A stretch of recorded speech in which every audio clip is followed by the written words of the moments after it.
Magandang araw mga ka-farmers. Dito po sa taas ng aking bahay kubo, ito po yung tanim ko noon na mansanas noong 2023. Itinatanim ko to nung buwan ng Marso. At ngayon ay ganito na siya kalaki. Nung nakaraang Marso nga dumaan ay isang taon nito. Sakto at ngayon ay malaki na. Hinihintay ko siyang magbunga ang mansanas na to o apple. Ngunit wala pa siyang bunga. Mga ilang taon kaya bago magbunga ang mansanas, mga ka-farmers. So, hindi lang ako tiyak kung ilang taon o baka aabot pa ito ng 3 taon na bago magbunga.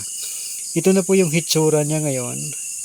Medyo naglilinis ako dito sa paligid ng puno nito dahil maganda ang prutas kapag nililinisan, aalisin yung mga tuyong dahon. Katulad ng pag-aalaga ng mangga sa Guimaras at mga mangga dito sa Pampanga. At ito naman ang mansanas na ito, sana sa sunod na taon ay magbubunga na at patuloy ito na nilalagyan ko ng pataba katulad ng mga tuyo na dumi ng baka. Ito na siya mga ka-farmers. Lumalaki na, sinlaki na ang puno nito ng aking hinlalaki sa paa. At patuloy na lumalago ito mga ka-farmers.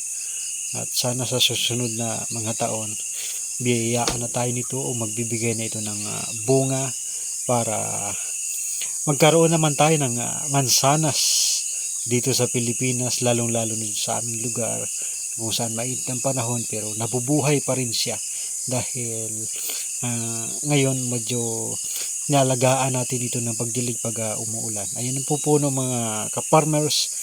Malaki na siya. Ayan. Yung baba, yung tiyatanggal ko yung mga sibol sa baba at hinahayaan ko yung sa taas dahil ayaw ko siyang sumanga sa may bandang puno mga ka-farmers. Yan ang mga ka-farmers. Maraming salamat at ito ang aking tanim na mansanas dito sa aming lugar. Nag-isang puno lang ho ito dahil ang ibang puno ay hindi na tumubo ang mga buto.